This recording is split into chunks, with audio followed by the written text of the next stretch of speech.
Assalamualaikum warahmatullahi wabarakatuh. Kami dari kelompok 10 ingin mempresentasikan hasil makalah kami yang berjudul Kontribusi atau Perjuangan Kiai Haji Hashim Asy'ari dan Kiai Haji Ahmad Dahlan, yang beranggotakan Rani Rosa Silvia, Indriana Eka Revalina, dan saya sendiri Muhammad Wahyullah. Yang pertama, biografi Kiai Haji Hashim Asy'ari. Nama lengkap beliau adalah Muhammad Hashim Asy'ari Ibnu Abdul Al-Wahid. Ia lahir di Gedang, Jombang, Jawa Timur pada hari Selasa Kliwon 24 Jul Al-Qaidah 1287 Hijriah atau 14 Februari 1871 Masehi. Dia berada dalam kandungan selama 14 bulan dan Hashim menghabiskan sebagian masa kecilnya di dalam lingkungan pesantren. Pada tahun 1976, dia pindah dengan orang tuanya ke Keras, Jombang, hingga dia berusia 15 tahun. Ayahnya mengajarkan dasar agama, khususnya membaca dan menghafal Al-Quran.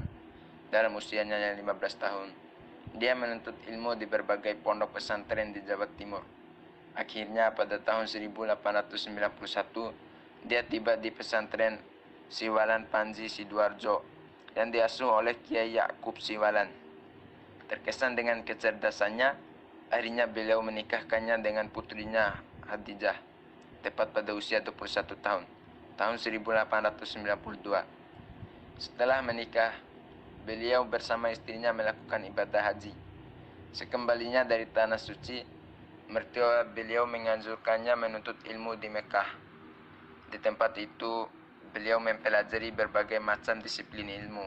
Di antaranya adalah ilmu fikih dan ilmu hadis.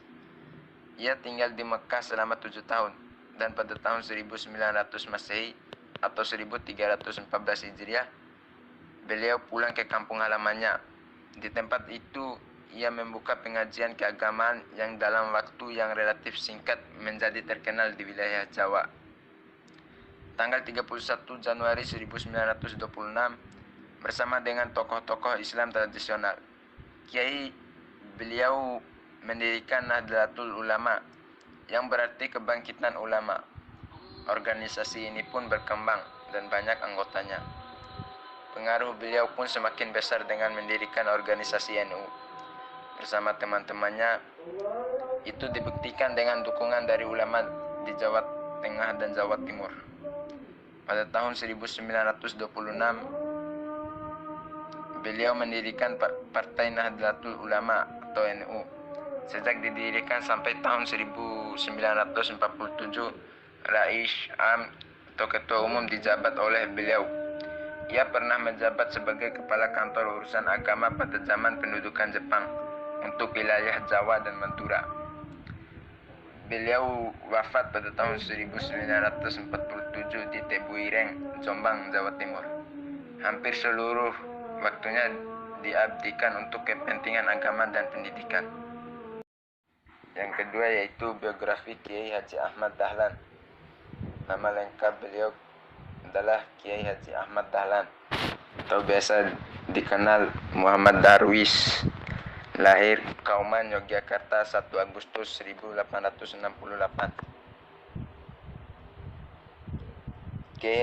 Beliau diakui sebagai salah seorang tokoh pembaru dalam pergerakan Islam Indonesia, antara lain karena ia mengambil peran dalam mengembangkan pendidikan Islam dengan pendekatan-pendekatan yang lebih modern. Ia berkepentingan dengan pengembangan pendidikan Islam masyarakat yang menurutnya tidak sesuai dengan ajaran Al-Quran dan hadis. Beliau telah menunaikan haji ketika beliau masih berusia 15 tahun dan menetap di kota Mekah selama 5 tahun. Selama di Mekah, beliau memperdalam ilmu agama dan juga berinteraksi dengan Muhammad Abduh Al-Afghani, Rashid Ridho, dan Ibnu Taimiyah yang memiliki pemikiran-pemikiran pembaharu dalam Islam. Pada tahun 1888, beliau kembali ke kampung halaman dan mengubah nama beliau dari Muhammad Darwis menjadi Ahmad Dahlan. Beliau kembali ke Mekah dan menetap selama 2 tahun di sana pada tahun 1903. Selama 2 tahun di Mekah, beliau sempat berguru kepada Syekh Ahmad Khotib dan juga merupakan guru dari Kiai Haji Hashim Asy'ari, pendiri NU. Sekembalinya beliau dari Mekah pada tahun 1912, beliau mendirikan Muhammadiyah di kampung halamannya, Kauman, Yogyakarta. Baru pada tahun 1921, Muhammadiyah diberi izin oleh pemerintah untuk mendirikan cabangnya di daerah lain. Kemudian beliau melakukan banyak usaha besar yang terarah, seperti mendirikan rumah pengobatan, rumah sakit, panti asuhan, pemeliharaan kaum miskin, sekolah, serta madrasah setelah Muhammadiyah kukuh berdiri. Sebelum beliau mendirikan Muhammadiyah, beliau pernah tercatat dalam anggota Budi Utomo dan Sarekat Islam. Sebelum mendirikan Persyarikatan Muhammadiyah, beliau bergabung sebagai anggota Budi Utomo yang merupakan organisasi kepemudaan pertama di Indonesia.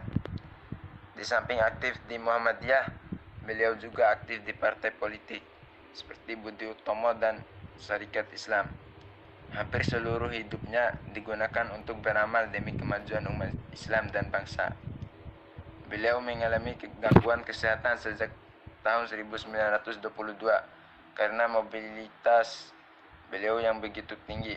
Dengan saran dokter, pada tahun 1923, beliau menyempatkan diri untuk beristirahat di Gunung Tretes, Malang, Jawa Timur.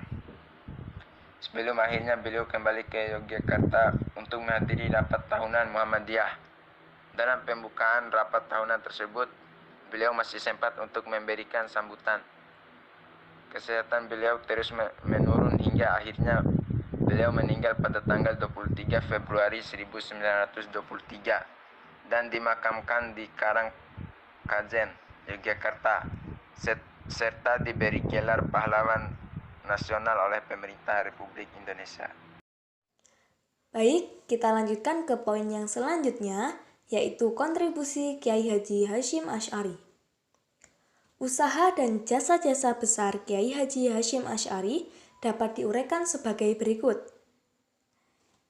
Yang pertama, ia pernah mendirikan pesantren Tebu Ireng yang kemudian menjadi pesantren terbesar dan terpenting di Jawa pada abad 20. Lalu, Kiai Haji Hashim Asy'ari dikenal sebagai salah satu pemrakarsa berdirinya Nahdlatul Ulama atau NU, yang berarti kebangkitan ulama, dan dianggap sebagai organisasi massa Islam terbesar di Indonesia. Adapun beberapa jasa Kiai Haji Hashim Asy'ari dalam sejarah kemerdekaan Indonesia, antara lain, yang pertama, ia berusaha untuk melawan pemerintahan Belanda dengan menyerukan bahwa perang melawan Belanda sebagai perang suci atau jihad. Lalu, ia juga menyerukan resolusi jihad untuk berperang melawan pasukan Nika yang melahirkan Perang Rakyat Semesta yang terjadi pada 10 November 1945. Kemudian, ia juga dikenal sebagai penasehat dalam gerakan Laskar Perjuangan seperti Hizbullah, Sabilillah, Mujahidin, GPII, dan lain sebagainya. Selanjutnya, yaitu kontribusi Kiai Haji Ahmad Dahlan. Usaha dan jasa-jasa besar Kiai Haji Ahmad Dahlan dapat diuraikan sebagai berikut. Yang pertama, mengubah dan membetulkan arah kiblat yang tidak tepat menurut semestinya. Dulu, umumnya masjid-masjid dan musola di Yogyakarta menghadap ke arah timur dan orang-orang sholat menghadap ke arah barat lurus. Namun Kiai Haji Ahmad Dahlan membenarkan bahwa kiblat itu menghadap ke Ka'bah, bukan ke barat lurus. Oleh sebab itu, Kiai Haji Ahmad Dahlan mengubah bangunan pesantrennya sendiri supaya menuju ke arah kiblat yang betul. Nah, perubahan yang diadakan oleh Kiai Haji Ahmad Dahlan itu mendapat tantangan keras dari pembesar-pembesar masjid dan kekuasaan kerajaan. Yang kedua, mengajarkan dan menyiarkan agama Islam dengan populer, bukan saja di pesantren, melainkan ia pergi ke tempat-tempat lain dan mendatangi berbagai golongan. Bahkan, dapat dikatakan bahwa Kiai Haji Ahmad Dahlan adalah bapak mubalik Islam di Jawa Tengah. Yang ketiga, memberantas bid'ah-bid'ah dan khurafat serta adat istiadat yang bertentangan dengan ajaran agama Islam. Yang keempat, mendirikan perkumpulan atau persyarikatan Muhammadiyah pada tahun 1912 Masehi yang tersebar di seluruh Indonesia sampai sekarang. Pada permulaan berdirinya Muhammadiyah, mendapat halangan dan rintangan yang sangat hebatnya.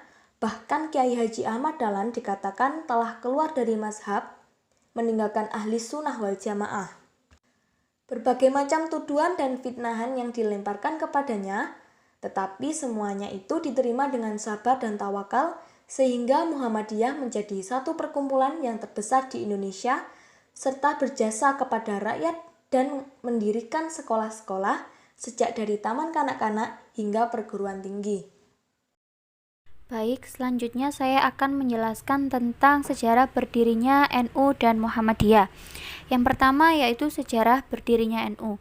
Sejarah berdirinya NU dimulai dari kalangan pesantren yang mana berada di Mekah, dan pada saat itu Raja Ibnu Saud hendak menerapkan asas tunggal, yakni mazhab Wahabi. Sedangkan kalangan pesantren yang selama ini membela keberagaman dan menolak pembatasan bermazhab. Didorong oleh minat yang gigih untuk menciptakan kebebasan bermazhab, maka kalangan pesantren ini membuat delegasi tersendiri yang dinamakan Komite Hijaz dan diketuai oleh Kiai Haji Wahab Hasbullah. Lalu atas desakan kalangan pesantren yang terhimpun dalam Komite Hijaz ini dan tantangan dari segala penjuru umat Islam di dunia, maka Raja Ibnu Saud mengurungkan niatnya untuk menerapkan asas tunggal. Dan hingga saat ini di Mekah bebas melaksanakan ibadah sesuai dengan mazhab mereka masing-masing.